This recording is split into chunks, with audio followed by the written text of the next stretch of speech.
Hello and welcome to Jump To It, brought to you by IrishRacing.com and Betting Expert. I'm Shane Anderson. We've got a lot to talk about on today's show as we continue our march to the Cheltenham Festival. We're only 4 weeks away from National Hunt's great showpiece. On today's show, we'll get the latest news and also plenty of tips from Stephen Harris and Ed Quigley. We'll also catch up with Paddy Flood once again. He's going to focus on some insight around Gordon Elliott's charges going towards the Cheltenham Festival. But it's tremendous that we're able to speak with one of the leading young trainers ahead of the big race meetings in the next few weeks, and that is Harry Whittington, who joins me. Harry, great to catch up. Tell us a little bit about your background. Where did your passion from racing come from? Well, I was lucky enough to sort of grow up with horses, and my grandfather was a great friend of the late Captain Tim Foster. So, from a young age, I was being dragged around pointy points and hunter chases, and a lot of the young jockeys from Captain Foster's their first rides and winners like Richard Dunwoody and Luke Carvey and so forth. So, I sort of grew up around it, and always had the passion from a young age. When I left school, I wasn't destined for an academic career, and I was always loved riding ponies and horses growing up. So I went off to Australia when I was 18 and worked in Australia with different people for a few years. And when I came back, I went to work for Malcolm Bastard, and he was a great mentor and tutor, and learned so much from him. And then I set up a business breaking and pre-training like what he does, and from there I did a lot of horses for Nicky Henderson, and he was very good to me and sent me a lot of nice young horses. I think we had sort of Kid Cassidy, Finian's Rainbow, My Tent or Yours as young horses. I had some of my friends working for me at the time, very good riders. They're still with me now, actually, after sort of 12 years. And he left us in charge of some nice young horses we brought along, and then we became a satellite yard for Nicky, and then I took the big jump in 2012. So, and since then we've gone from 5 horses to 50, which is it's quite a big jump, but it's been good to me along the way, and that's how it all started, really. Harry, you were able to get a Group 1 success or a Grade 1 success 4 years into your training career with Arzal winning at Aintree during the Grand National Festival. When you look back on that now, what do you feel that win meant for you, and also what it did for your career? Oh, it was huge. It was, what was it, April 2016. So it was 3.5 years into having a license and starting with 5 horses. I had 8 horses the second season. I didn't really have anything of any sort of real quality, but I did manage to win a bumper with a horse called Dubai Kiss that I bought very cheap, and that sort of got me a little bit of notice, and it sort of materialised that I ended up having dinner with a great friend now called Tony Holt, who gave me an order to buy something from France for €50,000. And back then that was sort of like getting all your pocket money at once to go into a sweet shop and be able to buy what you like. And for me back then that was a big order, and it just so happened that the sort of first big order I got for €50,000, we went off to France and bought this horse called Arzal. Look, he was a bit of a tearaway in his first 2 races in France, but I train on round gallops, and I'm all about settling horses. So I went to ride him out. I couldn't hold one side of him, and I thought, if I can get inside his head, bring him back to England, and sort of make him grow up and make him into a racehorse, then he certainly got the engine. We spent a season just settling him, running him in hurdle races, and he was showing a lot of talent. Finished, I think he was 5th in a Betfair Hurdle, and he was very unlucky in running. And he actually pulled up in an Imperial Cup, but came back with a huge gash on his leg, and then he even ran in a Swinton. But fences were the making of him. It really made him grow up. Following season, he just improved beyond recognition. He started off with a French chase rating. So first he runs in France with chases. So he started on a rating of 129 and finished off with a mark at the end of the season, having won a Grade 1 off 159. So it was a bit of a fairy tale sort of thing at the time, my third season, that this horse would end up winning a Grade 1, but it sort of turned the whole thing on its head. But I mean, it's funny because when that happened, you sort of think, oh, it's all on the plate, but it's not that easy. And we've had to we didn't have any money to start with, so we've had to kind of spend what we've earned along the way. So we've never been able to grow really quickly. We've had to grow slowly. And I think the season after Arzal was a difficult. We lost Arzal 3 weeks after he won the Grade 1, which was terrible, which was really unfortunate.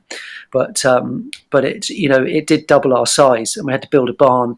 And the following season, we had a bit of a virus because there was too much change and there was too much. It was never straightforward, but it still really got the career going. And then obviously, I think off the back of Arzal, I was able to meet Andrew Brooks, and he had, he started having horses with me, and we developed that relationship. And then, we ended up with horses like Rouge Vif, St. Calvados, and Simply the Bets. So, and obviously, hopefully, we'd like to think we've done well with those types of horses, I'm going to ask you about those horses shortly. I was having a good look at your website, and for our audience, head to harrywhittington.co.uk. It looks like you've got an amazing setup there, not too far outside of Lambourne. Tell us a little bit about your stable operation. Yeah, so we're 50 stables now, 2 barns and 12 wooden boxes, and 2 walkers and 2 round gallops.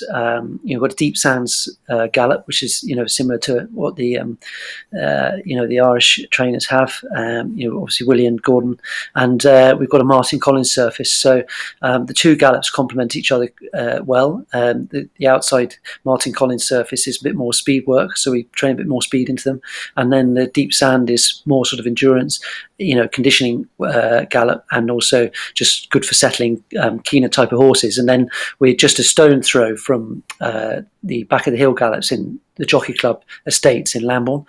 We can ride there, and it's about an hour and 10 minutes a lot, so it's good for the horses. It's handy to have it on the doorstep, that we can go and work them on the grass over a mile and give them a good blow. So that's an exceptional facility to have just on the doorstep as well. So all of our routine work is done on the round gallops. All the horses warm up on the horse walkers, and then once a week we take them to Lambourne to train on the grass gallops. So it's a system that works well, and we've built it all up like that. And I from doing what I did for Henderson, we very much were used to a heel gallop. So when I put these round gallops in, I had to sort of invent my own way of doing it. And it did take me, the second season when I put these round gallops in, it did take me a whole season to work out, the routine, and effectively, how many laps we do, the cool down laps, going back the other way, how many laps we do, and everything else. And we've got a sort of set system now that we've been doing with the horses, since the Arzal days, and we haven't changed. And it seems to work well. Let's talk about some of your key prospects going towards the Cheltenham Festival, and I'll start with St. Calvados, who was down to run in the Grade 1 Betfair Ascot Chase this weekend, but you've elected not to run. Can you explain why? Yeah. Well, it was always going to be Andrew's decision, but we had a similar sort of plan last year, that we'd have him in the Ascot Chase, have him ready for the Ascot Chase, and if a certain surname didn't run, then perhaps we would run. But he's very good in his conditions around that track, and it's very close to Cheltenham now as well. And these Grade 1 horses can only go to the well so many times. Obviously, having had his first run in the King George, we always felt that he'd want one run in between. The King George and Cheltenham, because like last year he had 3 runs leading up to the New Year's Day, and then from New Year's Day we felt that he was very fit, and that we'd have him, because his record is very good fresh, that we would then freshen him up for the Cheltenham Festival, but have him in the Ascot Chase just in case surname didn't run. But so we adopted the same view this season, but obviously if we hadn't have run in the Cotswold Chase for any reason, we might then have been tempted by the Ascot Chase. But Andrew wanted to try him in the Cotswold Chase to see whether he stayed the trip for the Gold Cup. Obviously, it unfortunately didn't pan out that way, because we hit that false ground on landing. Gavin felt that he was just starting to pick them up, and he was very happy with what he had underneath him at the time that he fell. But he fell 6 out. which meant he probably didn't have a very hard race, but he still galloped all the way home. And it's not ideal running in that type of race 2 weeks before an Ascot Chase, and also wanted to go to Cheltenham. So he's very good at Cheltenham. He's better left-handed, and he was beaten a neck in the Ryanair last year. So the obvious thing to do really is to miss the Ascot Chase and get him fully prepared for the race that should suit him very well, which you'd like to think is the Ryanair. But I had a long chat with Andrew yesterday, and he's very much wanting to keep him in the Gold Cup, to keep both options open, because there's a lot that can happen in between now and that week, obviously with injuries and races like cutting up and all the rest of it. So we're keen to keep an open mind and have him in both races. But the obvious one would probably be the Ryanair, because he was beaten a neck in it last year, and he's obviously a horse that he has a lot of speed, and he was only running over 2 miles two seasons ago. But there's this there's a lot of talk about whether the Gold Cup is a strong race, and perhaps the Ryanair is potentially going to be the stronger race. So I think the plan, according to my conversation with Andrew yesterday, is to keep the option open of the 2 races and enter for both races at the entry, the final entry stage, and take a view during the week. It's really important insight there. So he's currently 10-1 for the Ryanair, but he's a 66-1 prospect for the Gold Cup. So it might just pay for our friends out in our audience to maybe have a little bit on both in those big races to keep things under control. Let's talk about a horse I love, and that's Simply the Bets. And clearly a horse that is no doubt very, very close to your heart. A winner at the Cheltenham Festival last year. What did that mean to you? Oh, yeah, listen, it was just unbelievable for everybody. My wife helps me with the business, and we put so much into it. And for the whole team, Joe Quinton has been with me 10 years, my assistant trainer, and all the lads and lasses. It was our first Cheltenham Festival, and it meant everything. And for Andrew and Kate Brooks, obviously as well, the support that they've shown us, and the continued support that they do, and it was their first Cheltenham winner, and it's very much Andrew's dream, and it's his favourite week in racing. So it was just, you just couldn't write it. It was just extraordinary and fantastic, and it just lived up to our expectations. Quite surreal, really, that the following week we went into the world changing and turning upside down in terms of going into a lockdown. It felt a bit surreal, sitting at home, not being able to go anywhere, having just had a Cheltenham Festival winner, but we watched the replay on constant replay and made the most of it in that sense, and talked about it, and but no, it was amazing. And he's a horse that I always held in high regard from very early days of having him, and probably one of the better things that could have happened to him is picking up an injury and having a year off, because he left to go to a rehabilitation centre, and he came back in the summer 18 months ago, and he was just a different horse. As a physique, he was just completely different specimen. He was just suddenly so much bigger and stronger, and he just obviously needed that time. And off a mark of 1:26 going chasing, it was, he was just well ahead of the handicapper. And that's why I ran him twice in 10 days. So I think we ran him at Chepstow and then at Newcastle, and he won both on the bridle. Then we were beaten at Ascot going right-handed, and he just wanted to jump left, and I was cursing myself for not sending him to Laura Collett, because we were doing that as a novice hurdler, and it's sort of he got away with it at Chepstow and Newcastle because he was just so well handicapped, but he'd gone up into a grade where you just can't get away with it. But to come from where he was halfway round and almost tailed off, not being able to jump a single fence, he managed to finish second somehow. So anyway, we sent him off to Laura's, and obviously the plan was always to go to Cheltenham, and going back left-handed was going to suit him, and we sorted out those jumping mistakes, and he was brilliant at Trials Day, beating Imperial Law, and then obviously went on to win the big one. So very special. Obviously this season's been a bit more tricky. Obviously carrying top weight and Paddy Power, and hasn't been seen since. He's had lots of little niggles as well. He was meant to run in the Denman Chase, and we've actually just decided this morning that we won't run him on Sunday. So you've heard it first, guys. So, basically he hasn't had the ideal preparation. We've got him in a few races at Cheltenham. He'd be entered for the plate as well on Tuesday, and we're sort of thinking that we'd actually go for a racecourse gallop somewhere. Rather than run on Sunday, where we've had sort of a bit of a stop-start preparation, even some recent weeks that he's had these sort of sore heels behind and things. So we're working through it, but we just didn't think it was the right thing. He actually schooled yesterday and schooled well, but we just need to sort of tick more boxes. And it's again with Andrew, Cheltenham is big for him, and we just felt that we just need to give the horse the best possible chance of going to Cheltenham and having him 100%. So we're working with the vets and things just to make sure that we can get him there, and so he will miss Sunday. Okay, but plenty of options open for him at Cheltenham. Let's talk about a horse I believe is your favourite in your yard, and that's Rouge Vif, a horse that you still ride in work fairly regularly. I shouldn't have a favourite, should I? I just ride him. I've ridden him for the last 2 years, and he's a bit of a wally, just like his trainer. So we get on well. He tries to do everything a million miles an hour, like his trainer. So no, he's. He's been a revelation for us, obviously, as well, like over fences, and he's not quite just hit that Grade 1 standard yet. He's just fallen slightly short, but he's yet to have his proper conditions in a Grade 1. So hopefully, if we can get some good to soft, good ground somewhere. The Champion Chase is very much the target. We felt after Kempton where the run was a bit close to the Tingle Creek, and it rained the night before, and look, we probably shouldn't have run him, and it's one of those things. We got in there, we felt he was in good form at home, and we walked the track and we took our chance, and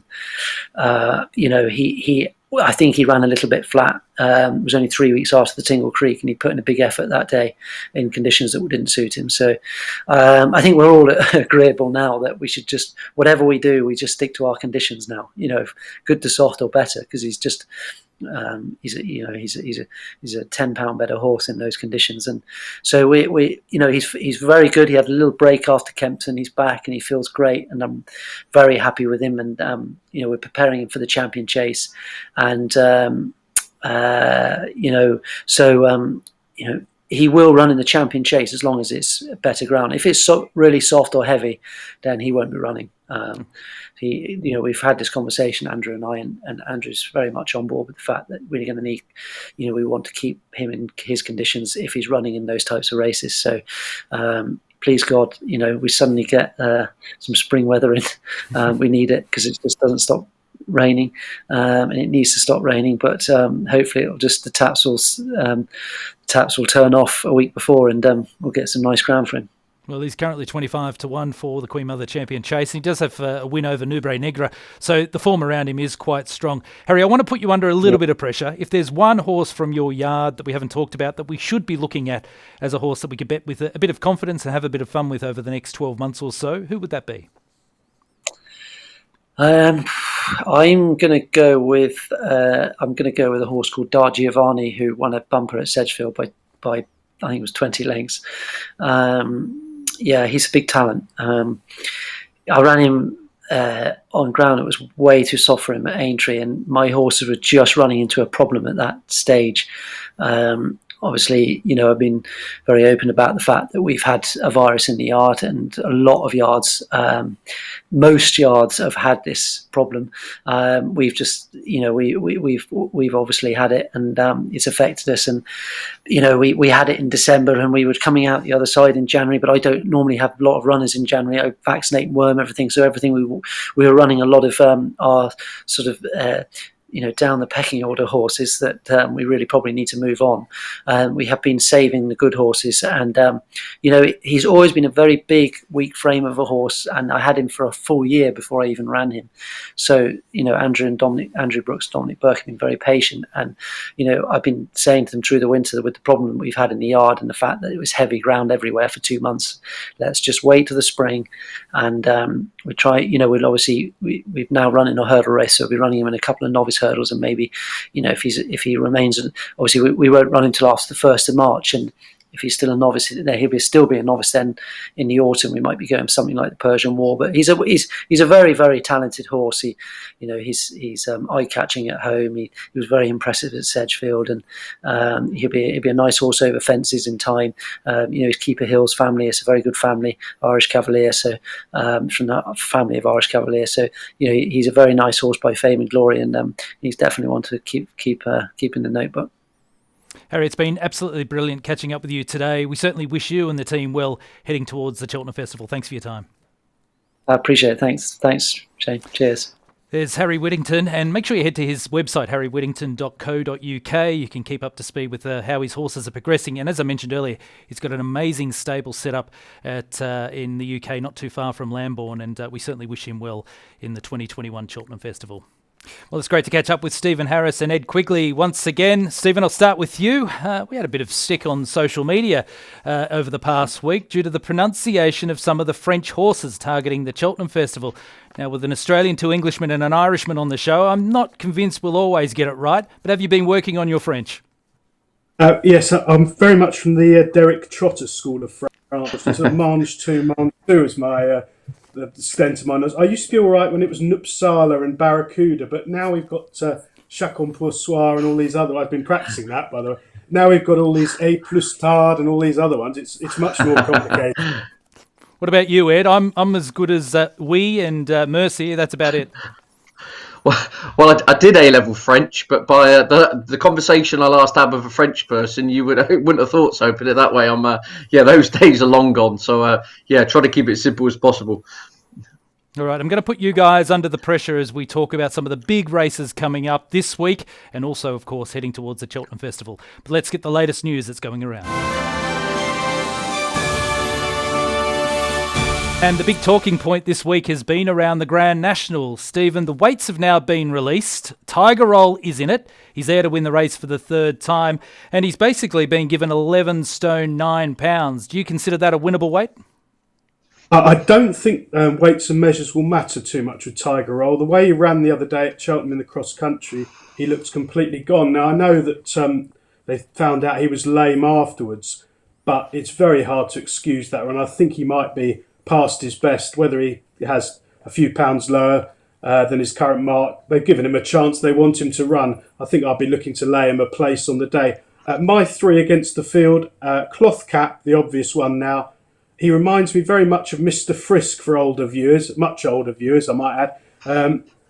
Front running was the absolute key to him at Newbury. He jumped superbly. He's had 1 run over a real marathon trip before. That was at Ayr. Over 4 miles, he ran a blinder under a hold-up ride in the Scottish National behind Taking Risks, who's obviously come out and franked the form this season again.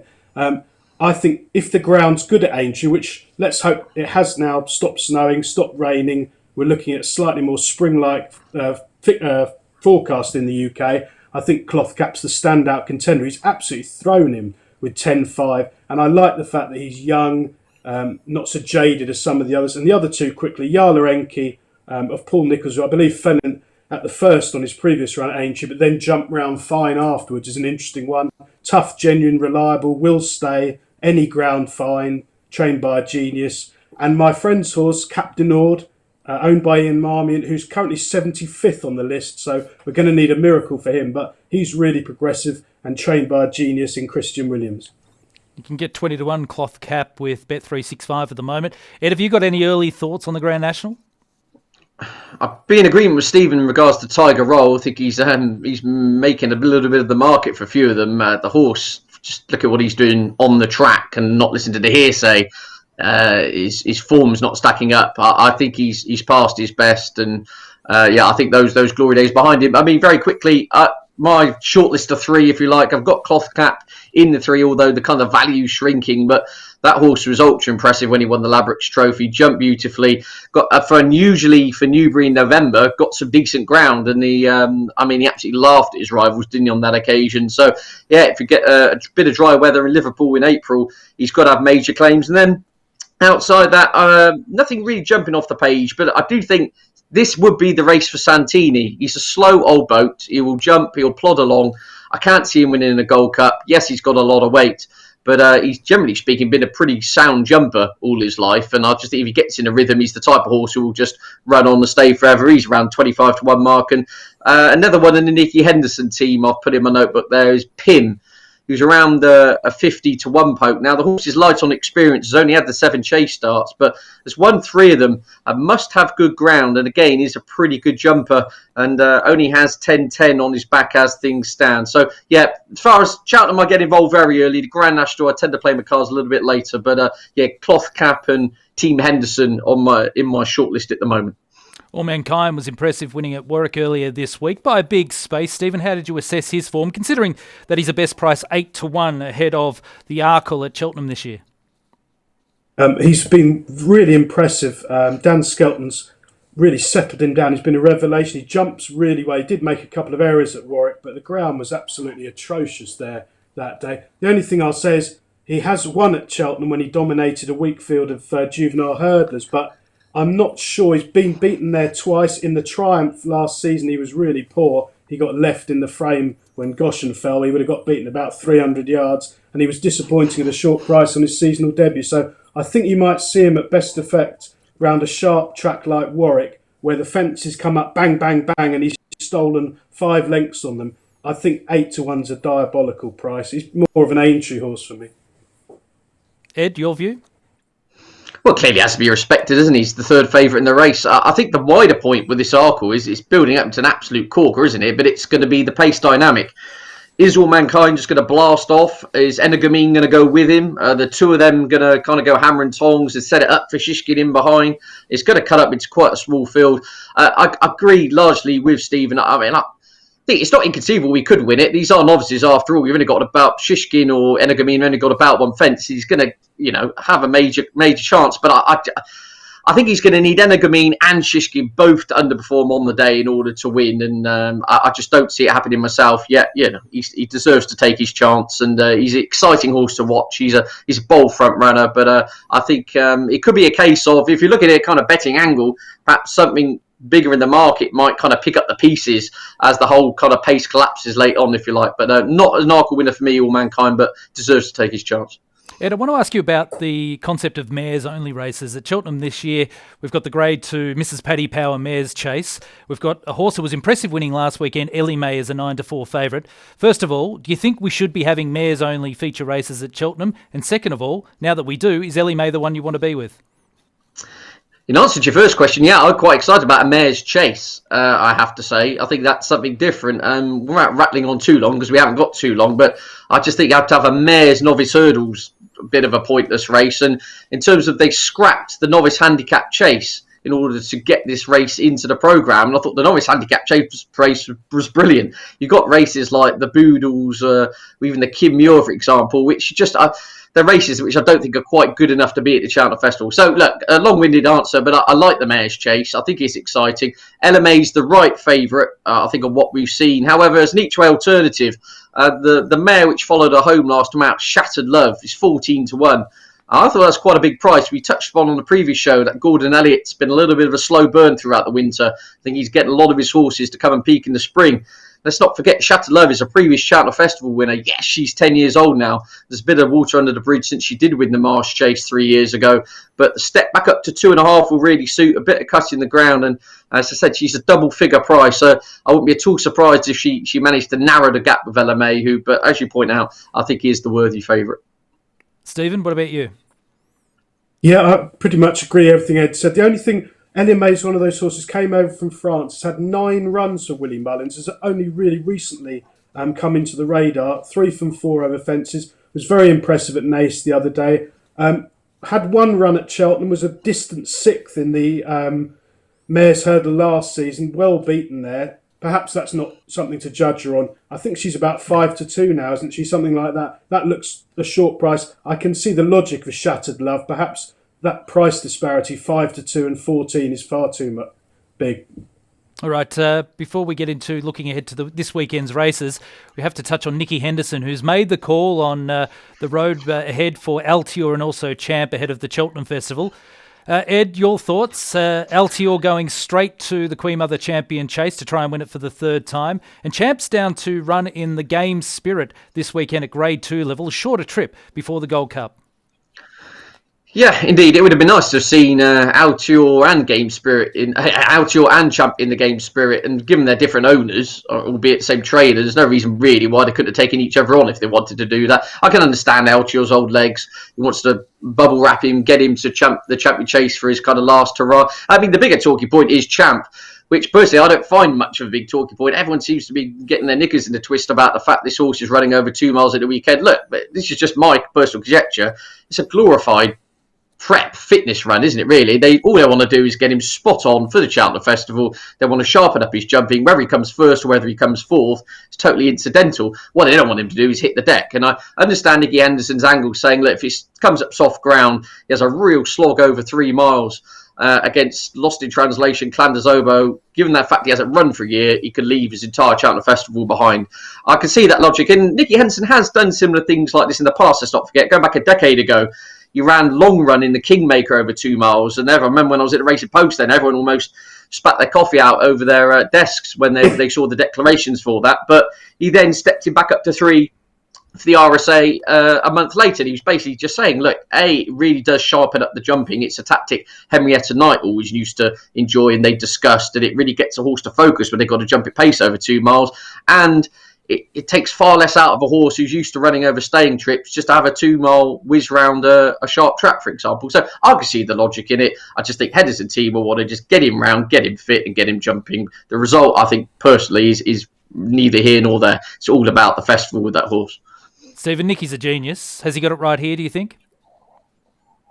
Probably not in this instance. I think he's missed 3 or 4 where he should have run, and he's now panicking because he hasn't had a run. I predict that Champ will be a huge, violent drifter on the day.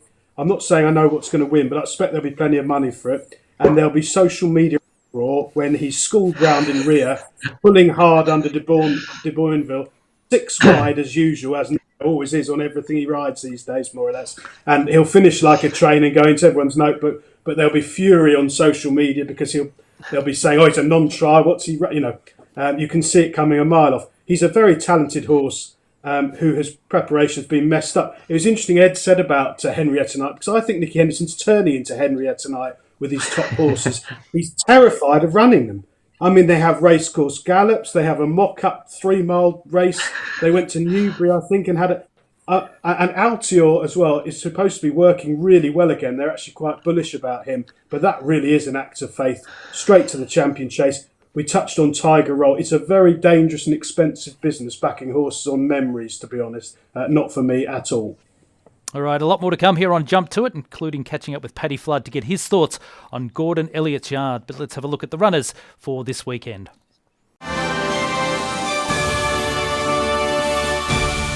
And guys, we've got plenty of good racing coming our way this weekend. We heard from trainer Harry Whittington a little bit earlier. He's not going to run St Calvados in the Grade 1 Betfair Ascot Chase. Ed, how do you assess the race?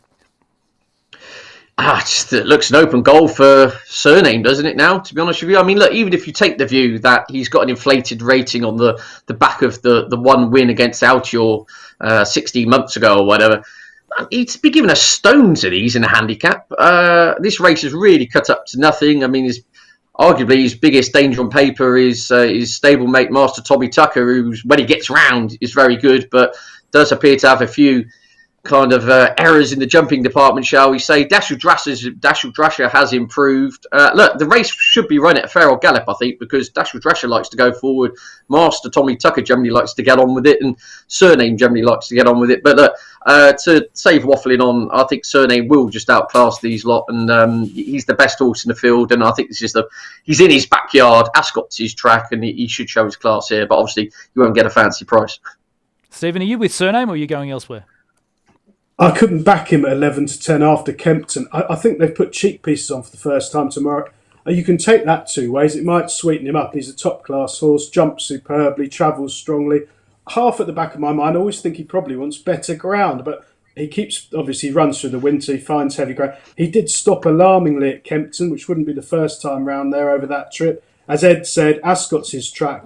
I think he's going to be about evens 11 to 10. It doesn't make a great deal of appeal. I like Dashel Drasher. He's an Ascot horse. He's tough. He's genuine. I think he'll sit second to Master Tommy Tucker. I don't fancy Riders on the Storm at all. He looks a gone horse. 7-1 or even Money Surname. I think I'd probably back Dashel Drasher, to be honest. Do you either of you like anything in the Grade 2 Novices Chase on the card? Well, the Reynolds down, yeah, well, I did until I saw the declarations, put it that way. I was all over the big breakaway. The Tizzard team have come out this morning and said, no, with ground like soft to heavy, they've decided to give it a swerve, and he's going straight to the Festival Chase to take on Monkfish. So my kind of reviews are pretty much redundant on it now. I did have a strong fancy, but the big breakaway, just as if anyone has missed the news, does head straight to the Cheltenham Festival, where he's around 12-1. All right, Stephen, let's go to Haydock. We've got the Grade 2 William Hill Reynoldsome Hurdle, one of the features on the card. Who do you like in that? I'm quite keen on Itchy Feet, though, although he's been well found in the market. I think he's only 3-1 now. Ollie Murphy's another yard. We keep saying the same thing, but like Colin Tizzard, his horse has been missing for 3 months before Christmas, but they're suddenly going a lot better now. And this one actually has unusually been running really well over fences, despite perhaps not being quite a natural jumper. He loves heavy ground. He's back over hurdles. He's got everything in his favour, and the yard now in much better form. I think he'll take a lot of beating. Ed, do you have a strong view in that race or any of the other features at Haydock? Interesting. I respect Itchy Feet. He's been crying out for 3 miles. I've actually had a few quid on him for the Stayers Hurdle, so I'm hoping he runs well. But in that ground on that day, I'm actually with Emma Tom, last year's winner for Warren Greatrex, who went chasing. Things didn't really click. He's come back over hurdles. He's had a wind operation. He loves testing ground. Of course, he won this race emphatically last year. I admit the race is deeper this time around, but I think the wind op could have worked. I spoke to Warren earlier in the week. He seems fairly bullish. He says his work at home is reminding him of kind of what he was doing around a year ago, as opposed to perhaps what he was doing in the early part of the winter. So a little bit to be taken on trust. But as I said, he is the horse who's been there and done it. But I totally respect Itchy Feet. I think he should come into his own over 3 miles and hurdles. But Emma Tom, just for me, in the ground, which should be pretty testing. All right, should be a good meeting there at Haydock. We've also got the Grade 2 Betway Kingwell Hurdle coming up at Wincanton, as well as a really strong card at Newbury with the Betfair Denman Chase and also the Betfair Hurdle and also the Game Spirit on that card. Guys, I'll get you to sort of bounce through the ones that you might like for those meetings. Stephen, I'll start with you. Yeah, Wincanton, the Kingwell Hurdle. This is a fascinating tactical race. I really like it when there's 2 front runners. Navajo Pass, who stole a race at Haydock the other day, and Goshen, who hasn't looked himself at all, either on the flat or over hurdles, what I've seen of him since he was an unlucky loser of the Triumph Hurdle. I think those 2 could have a real row on the lead, and it's made for Song for Someone, who's trained by Tom Simmons, a small yard, who's had a breakthrough season. He won the race last year. The deeper the ground, the better. I think it's going to be close to being unraceable at Wincanton. They've got more rain on the way. I think he'll pick up the pieces after the last as those 2 wilt. What about you, Ed? I think you're getting a good price for Song for Someone, still on the reputation of Goshen. It's sad, really, because Goshen's just unravelled. The form of the Triumph Hurdles worked out pretty well, hasn't it, considering he had Allmankind and Aspire Tower beating the length of Cheltenham home straight, basically, at the time of his departure. But I mean, his run back in December at Cheltenham was deplorable. He was officially last to finish, wasn't he? And it just something amiss. He looked jaded on the flat when he had a couple of spins at the back end of the summer. And I think Song for Someone in this ground is going to take a lot of beating here. Tom Simmons' team suggested he'll go here and probably head to Aintree afterwards. But I just think, personally, Navajo Pass he's tough and will enjoy the ground. But I think Song for Someone's the class act, loves the ground and should get the job done. All right, Stephen, for this weekend, if there's one standout bet that you like, who would it be? 3 o'clock on Saturday, I really like Pylon of Philip Hobbs. Again, same thing with the stable, being out of form. He's been chasing. He's not jumped one fence fluently. He's been tailed off and pulled up, run abysmally twice. But if you go back to last season, he won at Foss Lass when the ground was unraceable. Ascot, like Wincanton, like Haydock, it's going to be as deep as it gets. I think Pylon's about 12-1. I think he'll go really close. Ed? I've just thrown a couple of others, touching back upon Haydock, actually. In the Grand National Trial, Ramses Datay for the David Pipe team. This horse enjoys Haydock. He finished second in the race before. He loves soft ground. He stays all day. He's actually won a race over hurdles at Haydock as well. So the track he clearly enjoys conditions. And I think Fergus Gillard's been booked to claim £5, ease the burden of a mark of 152. So given that he was second off 149 a couple of years ago, he's in the mix, shall we say, around 14-1. And in the Prestige Novices, the Albert Bartlett trial, if you want to call it that, Mint's Condition is a horse where I've been waiting for about. This is how enjoyable my life is, but I make notes on when a horse is going to go over 3 miles. I've had this horse down, please run over 3 miles for about the last 4 starts. He stays on like a train over 2.5. He got within a neck of Adrimal in the Grade 2 at Warwick last time out, where another 10 yards he probably would have won. Well, I've got my wish.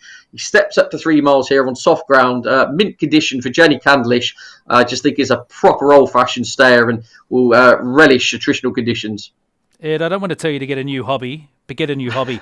Stephen, you mentioned earlier, if we have a jump to it, let's bet now for a horse, whether it be the Grand National or the Cheltenham Festival. You were pretty confident. You were bullish about Cloth Cap. Is he the one that you want for the Grand National? Yeah, I think you can still get 20-1. I mean, you're taking a chance on the weather, but if it is good ground, most of his rivals are more exposed and all their forms on testing ground over the last 6 months. Cloth Cap, since he won at Newbury before Christmas, they've put him away. He's going to Aintree. He's got in on an incredibly generous mark. There's nothing wrong with the form in behind of that race. He's going to be like Mr. Frisk, make all the running. I expect, hoping that Tom Scudamore may ride him, but I'm not absolutely sure. He rode him at Newbury. They won't see him if the ground's good. I think he's the sort of horse who'll end up 8-1 favourite. So if you're looking to give yourself a good position, he's definitely going to run. Take the 20. You'll have an earner, worst way on the day. All right, Cloth Cap from Stephen. Ed, you've got a reputation as being long shot Ted, and you found a roughie for us.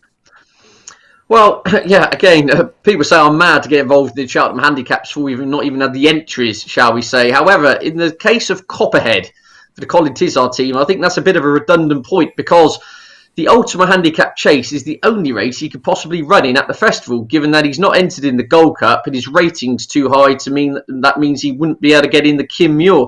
He's 40s for the Ultima. I think that's a huge price. I really do. We've touched upon the kind of malaise of the Colin Tizzard team. We start to see a few horses that are out in the doldrums from that stable start to really come back to life. This is not some kind of 11-year-old washed-up exposed handicapper. This is a 7-year-old they thought was a Gold Cup hope this time last year. I mean, he won the Reynolds Down by 17 lengths. He went off third favourite in the RSA. The wheels have come off recently, but it's been well documented. He's had a few niggles, and just for the life of me, I think he starts 12-14-1 on the day, doesn't he? If he lines up, he's 40s. I generally think that is a massive price. I mean, you could take 25-1 non-runner, no bet, but given listening to the Tizzard team in their stable bulletin earlier in the week, they pretty much said the Ultima's under serious consideration, and unless they missed the meeting altogether, then there's no other race he could run in. So, as I said, this is a horse of a lot of class. There's not many horses who are at 40-1 in a handicap who would have won a Grade 2 Ascot by 17 lengths, and if he went off 12-14-1, wouldn't surprise me at all. I could see him being a big shortener in the anti-post market. So that's Copperhead, the Ultima, on the day one of the Cheltenham Festival. Oh, you've twisted my arm. Let's hope you can find a new hobby for next week, Ed. Thanks for joining us. And Stephen, well done. You've been tipping plenty of winners on Betting Expert throughout the week. Great to catch up. Thanks, Shane. Cheers, Shane. There's Stephen Harris and Ed Quigley joining us here on Jump To It. Well, we heard from the guys a little bit earlier about Gordon Elliott, of course, the champion trainer in Ireland, has had a phenomenal run of success over many years. His stable's been a touch out of form throughout the season, but it looks like they're going to really start to build some momentum going towards the Cheltenham Festival. To talk more about Gordon Elliott, it's great to have Paddy Flood join us once again here on Jump To It. Paddy, good to catch up. Gordon Elliott, he's one of the biggest names in the game of national hunt racing. He's a superstar. Oh, he's that, Shane. He's openly came out and said that his horses were a little bit sick over Christmas, and for me, his horses ran well enough for the Dublin Racing Festival to suggest that they're back in form. And okay, if your horses are sick and you've only got 40 or 50 horses, it's quite hard to pick up quick. But when you have a yard full of horses like Gordon has, there's always going to be a couple to keep the momentum going and keep the show on the road. So I wouldn't be too worried about him. He has created this amazing aura around him. He's only 43. In fact, he turns 43 on March 2. He's won already so many of the biggest races, 3 Grand Nationals. He's had 31 Cheltenham Festival winners. How do you assess his career thus far and him up against some of the all-time greats of national hunt racing? Well, he's truly on his way there already, Shane. He was a hell of an amateur rider. He was a very determined, very strong, no quarter given rider, and he's the very same as a trainer. He's not afraid to run his horses. His horses are always fit, and if they're fit and healthy, they take the chances. And I mean, you know, I don't think you'd be getting a horse and improving it if Gordon was finished with it. He gets the best out of every horse, I believe. Well, let's talk about some of his outstanding horses, particularly those heading towards the Cheltenham Festival. And I'll start with Envoy Allen, who after winning a point-to-point at his first ever go, he's now won 10 races in rules racing, multiple Grade 1s. He's already a 2-time winner at the Cheltenham Festival. Are you an unabashed admirer of him, or are you a doubter? Absolutely love him, Shane. He is a jockey's dream. He's big, he's scopy. He probably shouldn't have won as many races by now, but it's just the class he has.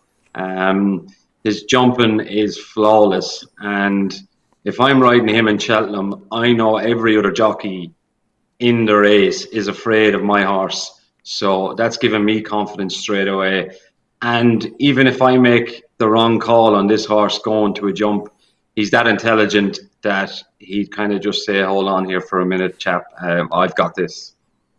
I love watching him. He just looks so smooth when it comes to a fence. What do you like the most about him as a horse?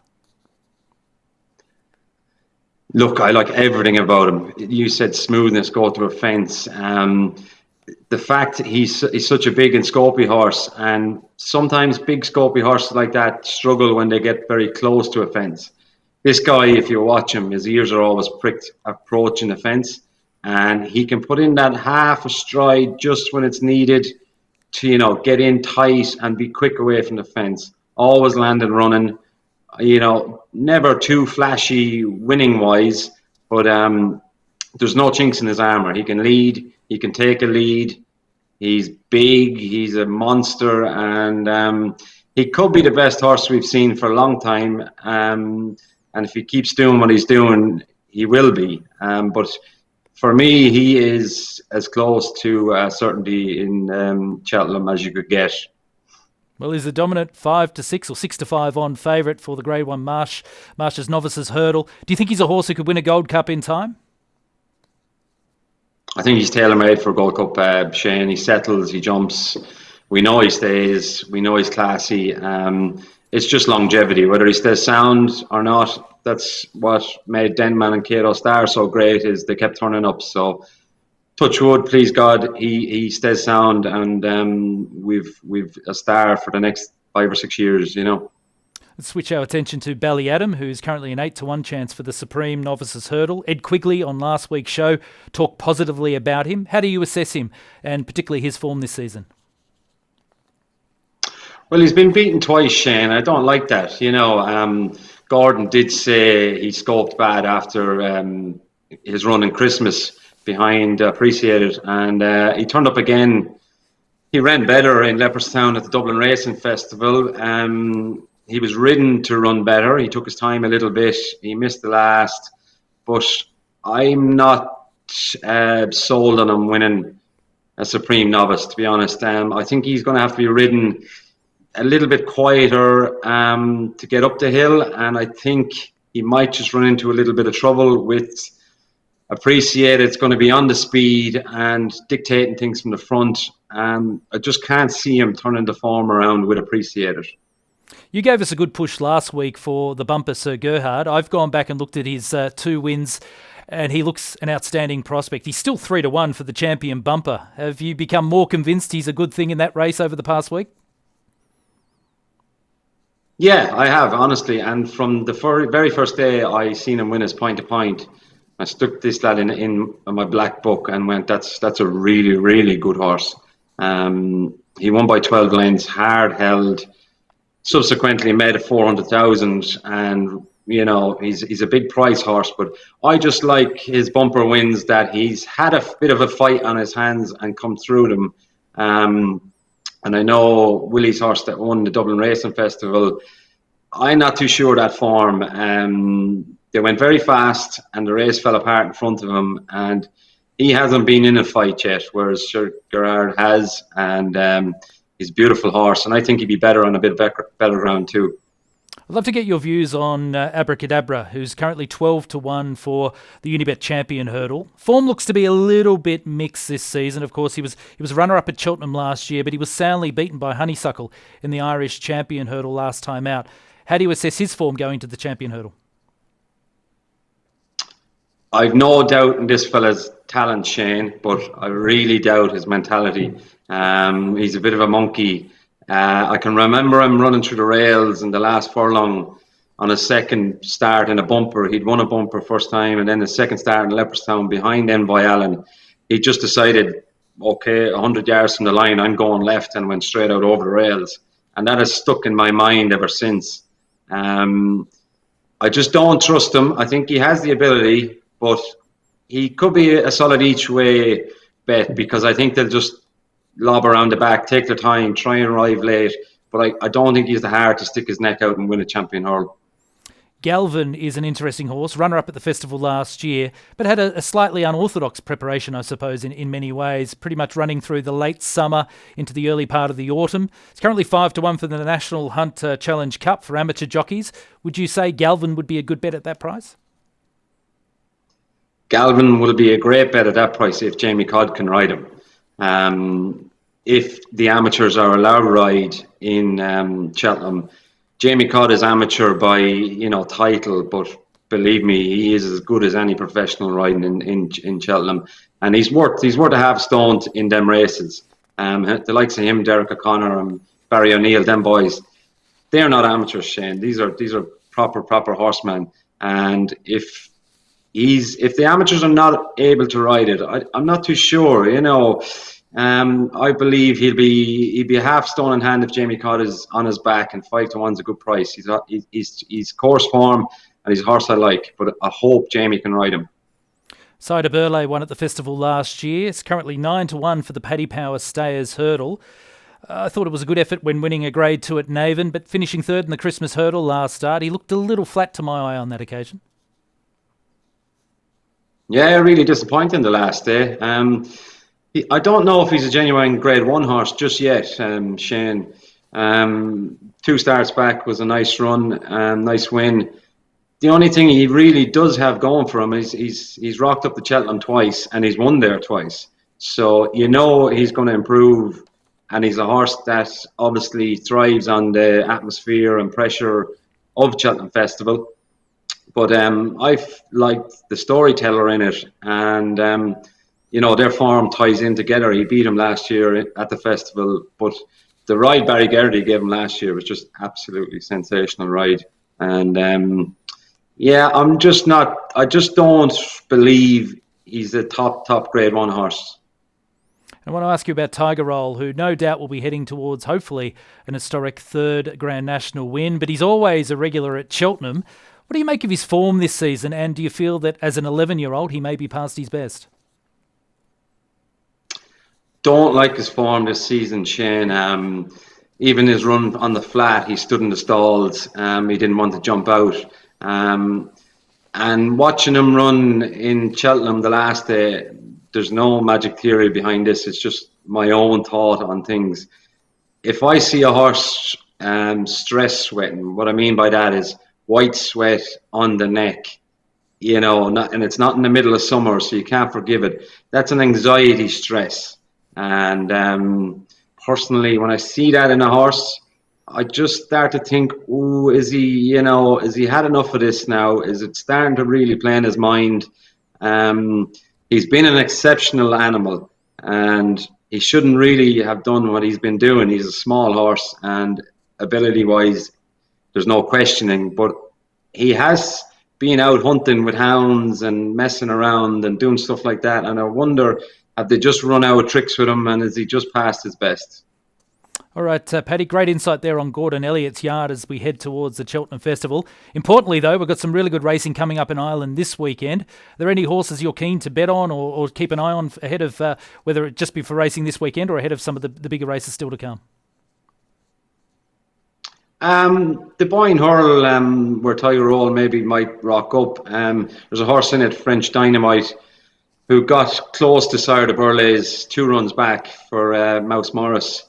If he turns up there Sunday in Navan, I think he's got a great shout. I think he's around a 7-2 shot, and I think Rachel Blackmore will ride him. So if he turns up, he could be a good bet. Great to catch up again, Paddy. We'll see you next week. Thanks, Shane. Paddy Flood with his thoughts, and great to hear his views, particularly on Gordon Elliott's runners, but also hopefully we'll find a winner for us this weekend. Well, I hope you've enjoyed this edition of Jump To It, courtesy of irishracing.com and Betting Expert. Make sure you head to irishracing.com to get all the latest news, cards, opinions and tips. And make sure you're also following Stephen Harris's daily tips on bettingexpert.com. Please subscribe to our Betting Expert YouTube channel. Make sure you subscribe and comment. Give us your thoughts on horses that you're keen to bet on the Cheltenham Festival, with the big meeting only now 4 weeks away. Hope you've enjoyed today's show. We'll see you again very soon here on Jump To It.